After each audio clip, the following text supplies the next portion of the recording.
नमस्कार, आदाब, सत श्री अकाल, वनकम, जय श्री कृष्ण, जय स्वामीनारायण, जय सच्चिदानंद। दोस्तों, दादा भगवान परिवार आप सभी का स्वागत करता है नई दृष्टि नई राह प्रोग्राम में।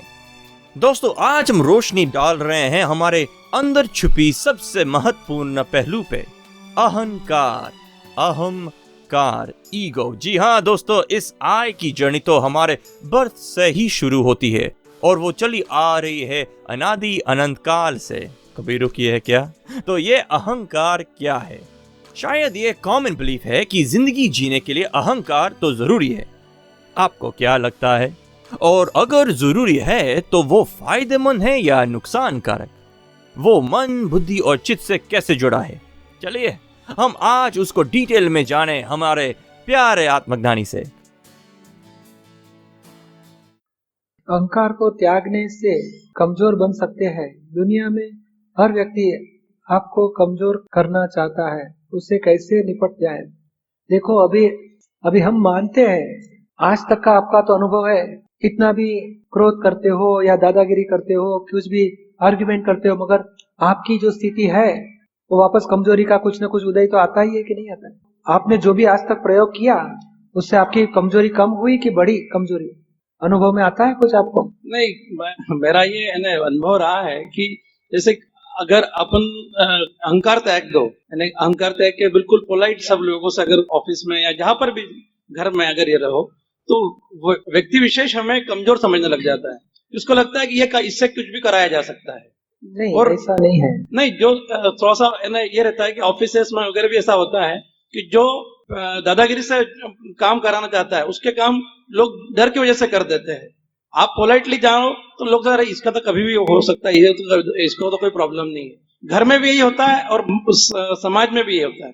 तो अहंकार किस प्रकार त्यागने से नुकसान होगा क्यों? नहीं, मगर वो रास्ता वो मालूम है, वो आदमी किसी से काम करवाता है तो अहंकार यानी एक शक्ति है आत्मा की, विभाविक शक्ति। वो समझ लो 10 रुपये का काम करना है तो 25 रुपया कहां से लेके आया और 10 रुपये का काम करवाया, तो ये लोन उसकी बढ़ी, उसने देवा बढ़ाया, कर्ज बढ़ाया। डीप डाउन आध्यात्मिक दृष्टि से कोई भी आदमी अपनी मनमानी करने जाता है अहंकार से, तो वो आत्मशक्ति गंवाता है, पाप बांध के अपनी मनमानी करा सकता है। स्थूल व्यवहार में दिखता है उसकी जो इच्छा था, उसने थोड़ा गुस्सा किया, सबको डांटा, अपना काम कर लिया, मगर एक्चुअली उसने लॉस कितना किया मालूम नहीं उसको। 1000 रुपये का काम करवाया और 5000 का लॉस खाया, पाप बांधा उसने। और आप समता रखते हो, व्यवस्थित को सौंप दिया, आपका काम अपने टाइम पे होएगा। आप कोई भी लॉस करते नहीं हो और आपका टाइम व्यवस्थित ही काम करके देगा आपका। आपको लगता है, मगर अभी क्या है, जब अज्ञानता थी उस टाइम पे अहंकार से हम डाउन रखते थे, तो हमको सीधा रहना है, सीधा रहना है, वो भी एक प्रकार का अहंकार ही था। हमको झगड़ा नहीं करना, वो भी एक प्रकार का अहंकार ही था। अभी आप एग्जैक्टली आत्मज्ञान में रह के ये प्रयोग करो, सुनील को अलग रखो, आप शुद्धात्मा में रहो, और व्यवहार जो भी है वो आदमी को बोलो इतना इतना काम करना है, वो नहीं कर रहा है तो आप उसके लिए भाव मत बिगाड़ो। वो निमित्त है, व्यवस्थित हमारा संजोग नहीं मिलते हैं, टाइम नहीं मिलता है, एविडेंस नहीं मिलता है, इसके लिए काम नहीं हुआ है। अब ज्ञान में रह के प्रयत्न करो। देखो, धीरे धीरे 6 महीने, 12 महीने, 1 साल, 2 साल के बाद आपको अनुभव में आएगा कि आपका कार्य अपने आप सहजा सहज पूरा हो जाता है और आप ज्ञान में रह भी सकते हो। हमारा तो ये अनुभव है कि मैंने पहले से मैं तो बिजनेस करता था, टेक्सटाइल मशीनरी में, इरेक्शन, कमीशनिंग, सर्विसिंग, बाद में प्रोडक्शन कॉन्ट्रैक्ट, स्पेयर पार्ट, बहुत हमारा बिजनेस बड़ा था। तो हमारा पेमेंट लेना है तो मुझे टाइम ही कहाँ रहता, मैं सत्संग करूँ कि पेमेंट के लिए दौड़ू। उसका दूसरी बार मशीन बिगड़ेगा तभी मुझे बुलाते थे, तब मैं वो मेरा पेमेंट बाकी है, हाँ तुम्हारा पेमेंट ले लो। बोलो, हमारा काम कभी भी लेट हुआ ही नहीं। पहले फर्स्ट से पहले मेरा चेक काट के दे देता था और हमारे से काम करवाता था। अब बाद में तो मैं भी नहीं जा सकता था, मेरे आदमी जाते थे, तो भी मेरा पेमेंट कभी रुका नहीं है, क्योंकि मुझे कोई अपेक्षा ही नहीं कि जल्दी चाहिए, इतना चाहिए, क्यों नहीं देते। मेरा एक भी नेगेटिव शब्द उनके लिए बोलना कभी नहीं होता था। अभी अपना नेगेटिव बोलने से वो आदमी हमारा काम नहीं करेगा, तो हम उसके लिए नेगेटिव सोचते हैं और वही हमारा अंतराय का कारण है। वो आदमी हमारा काम नहीं करता है ऐसा नहीं है, हमारा अंतराय ही हमारा काम रोकता है। आप उसके लिए ज्ञान में रहो कि उसने नहीं काम किया, व्यवस्थित है, वो शुद्धात्मा है, निमित्त है, निर्दोष है, और दूसरी बार आप 2-4 दिन के बाद वापस जाओ, हमारा इतना काम है, आपके अंतराय टूट जाएंगे, तो अपने आप वो काम करके देगा। और वो जो दादागिरी करता है, वो उसका पुण्य से ही काम तो मिला, उसका हो गया। वो जो अहंकार करने से उसको इतना बड़ा अंतराय गिरेगा नेक्स्ट लाइफ में, तो उसको नौकरी का भी ठिकाना नहीं पड़ेगा, और कितने झगड़े करेंगे तो भी उसका काम नहीं होएगा। ये लोन का उसके गुनाह किया है, उसका दंड बहुत भारी उसको आएगा। और आपको नया गुनाह करता नहीं है, धीरे धीरे आपके अंतराय टूट जाएंगे, तो आपका काम ऐसे अपने आप सहजा सहज हो जाएगा। आप अनुभव करके देखो। और एक बात है कि आप जो बोलते हैं कि हमको लोग कमजोर मानते हैं, नहीं, अभी ज्ञान में रहोगे ने तो कोई कमजोर नहीं मानेगा, क्योंकि नम्रता रखनी, डाउन टू अर्थ अहंकार रखना, वो तो बहुत बड़ी शक्ति है। हम लोग सामने वाले का अहंकार ज्यादा है तो हम नम्रता रखते हैं, पर अहंकार में रह के ही वो नम्रता रखते हैं। अभी आत्मा में रह के वो नम्रता आने दो, देखो कितना प्रभाव गिरेगा सबके ऊपर। यानी बहुत अलग, ये ज्ञान के बाद बहुत अलग होएगा। ये जो लोग बुद्धि से जो आज तक मानते थे, उससे ऊपर का ये है ज्ञान। और वही नम्रता आप रखोगे, फिर भी आपका काम भी अच्छा होएगा। और निर्बल माने या सबल माने, आपको कोई इंटरेस्ट ही नहीं अभी कि मुझे फाइल का निकाल ही करना है। अब ज्ञान में रह के फाइलों का निकाल करो, सामने वाले को निर्दोष देखो और शुद्धात्मा सभी को देखो। देखो आपको ये कमजोरी या आपके साथ कोई डिस्टर्बेंस खत्म हो जाएगा। हमारा तो अनुभव है। आप सुन रहे हैं नई दृष्टि नई राह। हम बात कर रहे हैं ईगो के बारे में, अहंकार के बारे में। दोस्तों, हमारे मन में कई बार प्रश्न उठता है कि हम जो सुख और दुख का अनुभव करते हैं वो शरीर भुगतता है या आत्मा।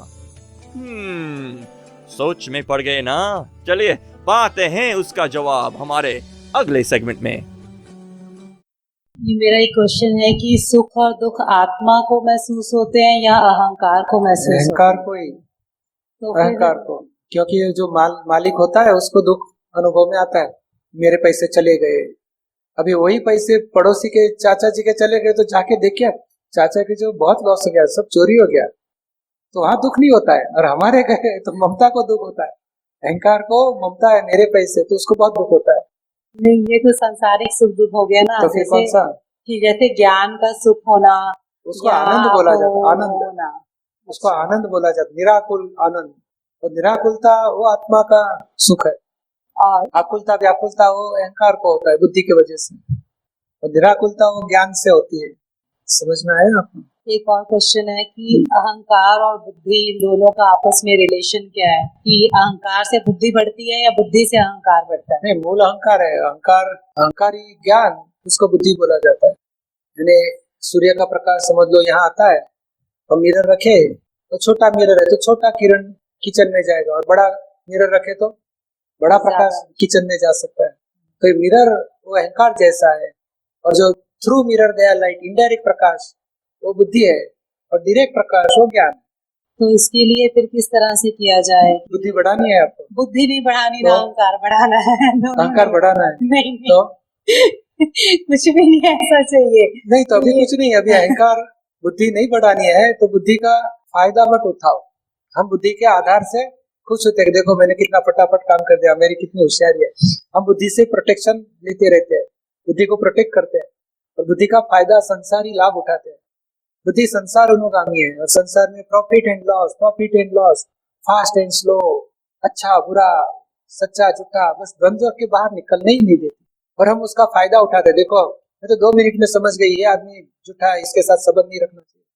तो हम बुद्धि से एनालिसिस करके डिसीजन लेते हैं, और बुद्धि का जितना फायदा लेना है उतना अहंकार बढ़ेगा, बुद्धि भी बढ़ेगी, और ज्ञान के ऊपर आवरण आते जाएंगे। हमें क्या करना है? हाँ, बुद्धि का एक उपयोग कर सकते हो, व्यवहार के प्रॉब्लम को सॉल्व करने में बुद्धि लगा दो। मनुष्य के लिए मत वापरो, प्रॉब्लम के सॉल्यूशन के लिए, यानी कामकाज के सॉल्यूशन के लिए बुद्धि लगाओ, पर व्यक्तियों को दोषित मत देखो, तो बुद्धि वापराती जाएगी और खत्म भी होती जाएगी, वापरते वापरते खत्म भी होते जाएगी। और ज्ञान से, आत्मा से, आत्मदृष्टि से निर्दोष देखो, और सभी को शुद्धात्मा देखो, तो बुद्धि भी नॉर्मलिटी में रहेगी, हमारा व्यवहार भी चलते रहेगा, और हमें निर्दोष दृष्टि भी रहेगी ज्ञान से। आप सुन रहे हैं नई दृष्टि नई राह। आज हम बात कर रहे हैं ईगो की। दोस्तों, क्या आपको नहीं लगता अक्सर रिश्तों में दरार का कारण अहंकार है? दूसरों को दुख देने की सबसे बड़ी वजह यही अहंकार है। क्या आपने यह महसूस किया है कि पति पत्नी के रिश्तों में टकराव का मेन कारण यही है? दोस्तों, आज के मॉडर्न युग में कामयाबी की अंधी रेस का कारण क्या यही अहंकार है? आपको नहीं लगता कि अगर यह अहंकार ही नहीं होता तो कोई रिश्ता ही नहीं टूटता? तो इस अहंकार से छुटकारा कैसे पाएं? चलिए जानते हैं हमारे प्यारे आत्मज्ञानी से। कभी कभी ऐसा कुछ लगता है, किसी को दुख दिया तो अंदर से तो मालूम होता है कि इसको दुख दे दिया है, लेकिन वो बाहर तो ऐसा ही दिखाई देता है कि मेरी कुछ गलती नहीं। मालूम है कि एक दुख दिया है, तो वो कौन सी चीज है जो स्वीकार नहीं करती है कि भाई ये बात सच्ची है कि मैंने दुख दिया है? इंटरनल कौन सी चीज है वो? एक तो अहंकार है। बुद्धि और अहंकार दोनों मिलके अपनी गलती स्वीकार नहीं करवाती। बुद्धि वकालत करती है, अपनी गलती नहीं है ऐसा प्रूव कर बताती है। इतनी सारी आर्ग्यूमेंट करके दिखाती है कि मेरी गलती नहीं है, सामने वाले की ही गलती है। वो फील लिए बगैर वकालत करती है। ऐसी है ये बुद्धि। और फिर अहंकार उसका मान लेते ही और से सही कर देता है। दोनों मिलकर ये अंदर उल्टा काम करते हैं जो हमको संसार में भटकाते हैं। इतना ही नहीं, लेकिन बुद्धि अपनी गलती का प्रोटेक्शन करवाती है। बहुत बड़ा गुनाह हो जाता है। अपनी गलती का प्रोटेक्शन करेंगे तो वो गलती और तगड़ी हो जाती है, उसको बहुत बड़ी खुराक मिल जाती है। वो जाने के बजाय यहाँ और मजबूत हो जाती है, घर खाली नहीं करेगी। कैसे का प्रोटेक्शन होता है? फॉर एग्जाम्पल, आपने अपने बेटे को गाली दे दी तो आपके घर वाले ने कहा कि क्यों गाली देते हो इतनी सारी मेरे बेटे को? तो आप चिढ़ के क्या कहोगे? अरे तेरी अकेली का थोड़ी बेटा है, मेरा भी तो है। और तुझे पता नहीं है ये बेटा कितना शरारती है, इसको अगर मैं नहीं गाली दूं, डांटू नहीं, मारू नहीं तो ये सीधा नहीं चलेगा। इसलिए तो इसको तो ऐसी ही नसीहत देना चाहिए तो ही यह सुधरेगा, नहीं तो नहीं। ऐसा होता है ना। ऐसा अगर आपने अपनी गलती का, आपने जो क्रोध किया, गाली दी, डांटा, उसका इस तरह से प्रोटेक्शन किया, रक्षण किया अपनी गलती का, तो वह गलती, वह दोष गाली देने का, क्रोध करने का जाएगा नहीं कभी, घर करके बैठ जाएगा। वो समझेगा वाह वाह यह मालिक बहुत अच्छा है, मुझे तो बहुत अच्छा खुराक देता है, खाना खिलाता है, तगड़ा करता है, काहे कोई घर में खाली करूं। और मजबूत होता है, जाता नहीं है। इस तरह से ये अपनी दो गलती को हम खुराक देते हैं, पुष्टि देते हैं, उसका प्रोटेक्शन करते हैं। आप सुन रहे हैं नई दृष्टि नई राह, जो सुलझ जाता है जिंदगी के हर सवाल को। दोस्तों, आज हमने जाना अहंकार के बारे में। हमारे प्यारे आत्मज्ञानी ने हमें बताया कि कैसे हम इस अहंकार की पकड़ से छूट सकते हैं। तो चलिए आत्मज्ञानी से ज्ञान पाके निरअहंकारी पद की जर्नी शुरू करें। ऐसे ही और ज्ञान भरी इंफॉर्मेशन पाने के लिए सुनते रहिए हमारा अपना कार्यक्रम नई दृष्टि नई राह। और अधिक जानकारी के लिए हमें कॉल करें 1877-505 एक्सटेंशन 23 और लॉग इन करें hindi.dadabhagwan.org या फिर ईमेल करें dadaonradio@us.dadabhagwan.org। आज के लिए हमें दे इजाजत, कल फिर मुलाकात होगी। तब तक के लिए निरअहंकारी बनने का पुरुषार्थ करते रहिए। जय सच्चिदानंद।